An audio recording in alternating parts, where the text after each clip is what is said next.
ఓం విఘ్నేశ్వరాయ నమః. భాగవతము 23వ అధ్యాయము. పరీక్షిత్ సహజ స్థితి అది కాదు. కానీ కలిపురుషుడి వలన అలా భ్రష్టుడైపోయాడు.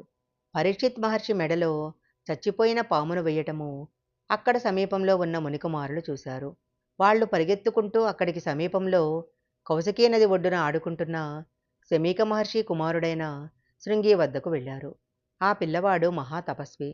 ఆ పిల్లలు, మీ నాన్నగారు తపస్సు చేసుకుంటే సమాధిలో ఉన్నప్పుడు ఒక రాజు వచ్చి ఏదో మాట్లాడాడు.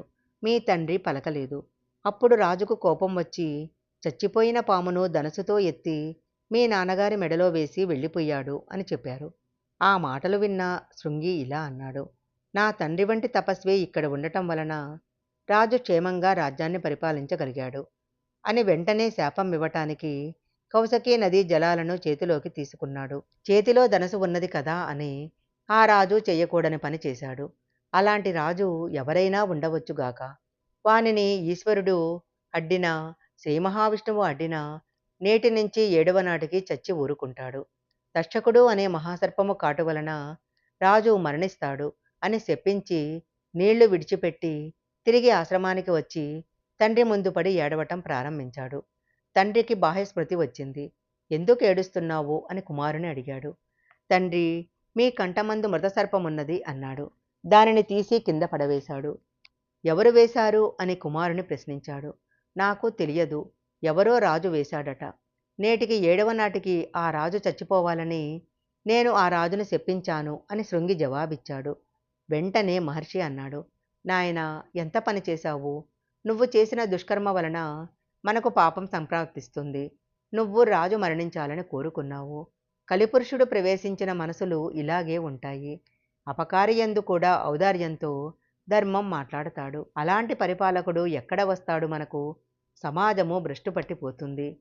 పరీక్షితును కొట్టి సమాజమందు ఇన్ని ప్రమాదాలు తేవటానికి కలి ఇలా నీ చేత శాపం ఇప్పించాడు. నువ్వు క్రోధానికి వసుడైపోయావు. ఎంత పొరపాటు చేశావు అన్నాడు. ఈ వార్త పరీక్షితుకు అందిపోయింది.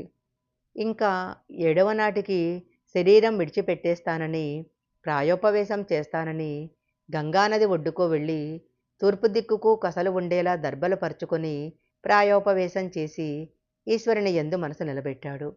గంగా ఒడ్డుకు ఎందుకు వెళ్ళాడంటే, ఎవరైనా గంగ దగ్గరకు వచ్చి అమ్మా గంగమ్మ అని పిలిస్తే గంగమ్మ పొంగిపోయి పిలిచిన వాళ్లను ఎంతగానో అనుగ్రహిస్తుంది. గంగలో స్నానం చేయటం వలన చేసిన తప్పులన్నీ తీసేసి మోక్షాన్ని ప్రసాదిస్తుంది. గంగ ఒడ్డున ప్రాయోపవేశం చేశాడు. ఎవరు యాగం చేస్తే దేవతలందరూ వచ్చి కూర్చున్నారో అలాంటి మహాపురుషుడు శాపగ్రస్తుడై ప్రాయోపవేశం చేశాడు.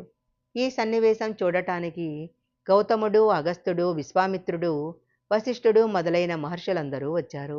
ఈ 7 రోజులలో తానేమి చేస్తే మోక్షం పొందుతాడో చెప్పవలసినదని పరీక్షిత్తు అందరినీ అడుగుతున్నాడు. ఇంత ధర్మం ఉన్నవాడు ఇంత అధర్మమైన పని చెయ్యటమా?